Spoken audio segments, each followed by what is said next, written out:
Hello मेरे प्यारे भैया, आप कैसे हैं। अपनी यूट्यूब फैमिली में आप लोगों को फिर से स्वागत है। तो चलिए, आज से आप लोगों को बोर्ड एग्ज़ाम होने में बस केवल 2 महीना ही का समय रह गया है। तो इस 2 महीने में हम आप लोगों को बेहतरीन तैयारी के लिए VBI ऑब्जेक्टिव फिजिक्स के क्लास 12th के लेके आए हुए हैं।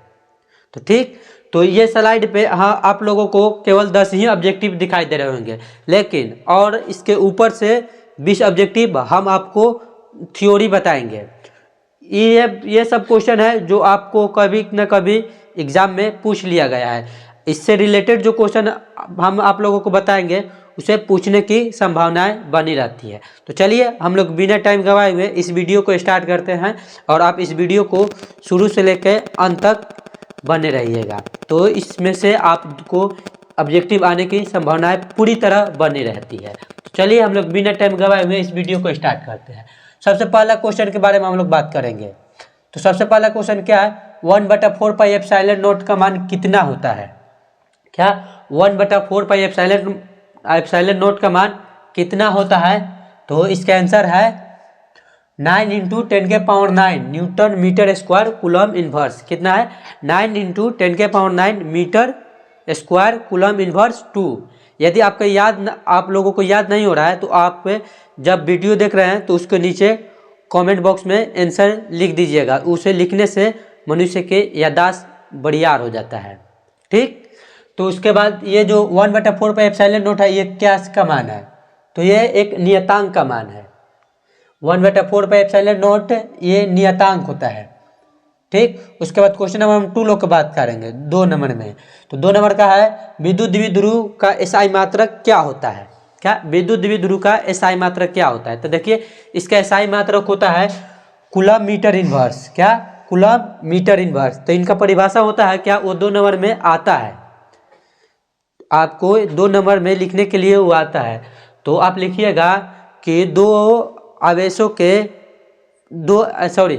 आवेश का एक परिणाम अर्थात 2 आवेशों के बीच की दूरी को ही विद्युत द्विध्रुव आघूर्ण कहते हैं। उसे क्या से हम लोग सूचित करते हैं, इसका एसआई मात्रक है कूलम मीटर। तो इसका एसआई मात्रक कूलम मीटर है। इसका मान लीजिए पूछ दिया कि इसका फॉर्मूला क्या होता है। तो P × 2L Q × 2L इसका फॉर्मूला होता है Q × 2L होता है। ठीक, उसके बाद अगर यदि आप लोगों को ये भी पूछ दिया कि इसकी मान लीजिए कि ये विद्युत द्विध्रुव आघूर्ण का एसआई मात्रक और बीमा पूछ लिया, बीमा नहीं है, ये विद्युत द्विध्रुव आघूर्ण का क्वेश्चन पूछ लिया कि एसआई मात्रक और फॉर्मूला। तो इसको बीमा भी तो पूछ सकता है। तो बीमा होता है इसका, ये भी पूछ सकता है ये सदिश है कि अदिश है। तो ये आप लोग याद रखिए कि ये सदिश राशि है। ये सदिश राशि है। इसकी डायरेक्शन किधर से किधर की ओर होता है। तो इसकी डायरेक्शन निगेटिव से पॉजिटिव की ओर होता है। तो इसमें आप लोगों को कितना क्वेश्चन बन गया, 4 क्वेश्चन बन गया। इसका एक विद्युत द्विध्रुव आघूर्ण का एसआई मात्रक पूछ दिया, सूत्र पूछ दिया, डायरेक्शन पूछ दिया। यदि 2 नंबर के एग्जाम में आया है तो आएगा, तो हम जैसे बोले हैं वो आप नोट कर सकते हैं। ठीक, तो अब क्वेश्चन नंबर 3 के बारे में हम लोग बात करेंगे। पानी की प्रवैद्युत स्थिरांक होता है, कितना होता है। पानी की प्रवैद्युत स्थिरांक कितना होता है। तो यहाँ कभी कभी शुद्ध पानी भी लिख कर देगा कि शुद्ध पानी की प्रवैद्युत स्थिरांक कितना होता है। तो शुद्ध पानी की प्रवैद्युत स्थिरांक होता है 80। क्या, शुद्ध पानी की प्रवैद्युत स्थिरांक होता है 80। ऐसे जो पानी हम लोग पीते हैं वो शुद्ध नहीं है। शुद्ध पानी यदि आप प्राप्त करना चाहते हैं तो आप खाना बनाते समय पेंदी में जो भाप बनकर पानी जाता है उसको हम लोग इकट्ठा करेंगे, वो ओरिजिनल शुद्ध पानी होगा। ठीक, तो उसका है प्रवैद्युत स्थिरांक का मान होता है कितना, 80। ठीक, उसके बाद हम लोग क्वेश्चन नंबर 4 के बारे में बात करें। अभी इसमें और हम लोग क्वेश्चन बात करेंगे कि ये जो अनंत है ये किसका प्रवैद्युतांक होता है और एक किसका प्रवैद्युतांक होता है। तो एक होता है निर्वात के, क्या होता है, निर्वात के। तो निर्वात हम लोग किसे कहते हैं, वैसा जगह जहां कुछ भी नहीं हो, हवा भी नहीं हो, उसे हम लोग निर्वात कहते हैं। तो निर्वात की प्रवैद्युत स्थिरांक होता है 1 और होता है धातु के प्रवैद्युत स्थिरांक होता है अनंत। क्या? धातु के प्रवैद्युत स्थिरांक अनंत है। और पानी की शुद्ध पानी के प्रवैद्युत स्थिरांक 80। और उसके बाद एक होता है निर्वात में, और उसके बाद एक होता है निर्वात में, और उसके और एक होता है का हवा के प्रवैद्युत स्थिरांक का मान होता है 1 × 0.0059। ये हवा का हो गया। हम आप लोग क्वेश्चन नंबर 4 के बारे में बात करेंगे। विद्युत क्षेत्र में एक आवेशित कण पर लगने वाले बल का मान होगा। तो होता है Q इंटू E। हवा में एप्सिलॉन r का मान होता है। एप्सिलॉन r मतलब प्रवैद्युत स्थिरांक का मान पूछ रहा है। क्या? हवा में एप्सिलॉन r का मान मतलब होता है प्रवैद्युत स्थिरांक, मतलब प्रवैद्युत स्थिरांक को एप्सिलॉन r से सूचित करते हैं। तो यह हवा का हो गया। तो हम आप लोगों को बताए थे यहाँ कितना 1.0059। तो ये ऑप्शन में तो ये तो नहीं दिया है, तो इसके हम लोग लगभग में लिख देंगे, लगभग में वाला लिखेंगे। तो लगभग में आएगा कितना? लगभग में आएगा 1। ठीक। उसके बाद हम क्वेश्चन नंबर 6 नंबर के बारे में बात करेंगे। अब यहाँ पे हम लोग देख लीजिए कि मान लीजिए कि ये एक भी दिया होगा, ये भी दिया होगा, तो हम लोग करेक्ट को चुनेंगे।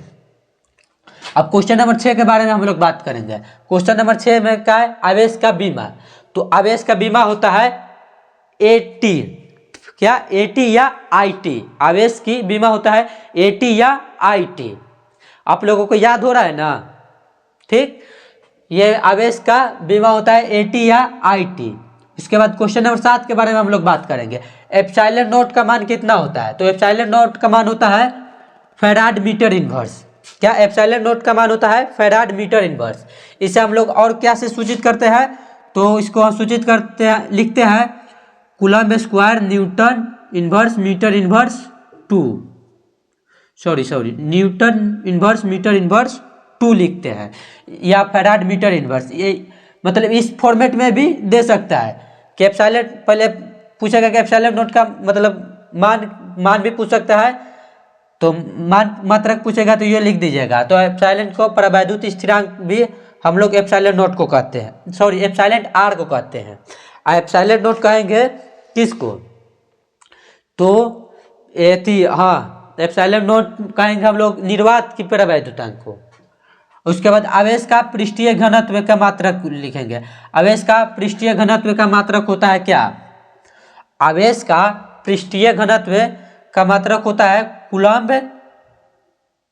कूलम्ब मीटर स्क्वायर, कूलम्ब बट्टे मीटर स्क्वायर, या कूलम्ब मीटर इनवर्स 2।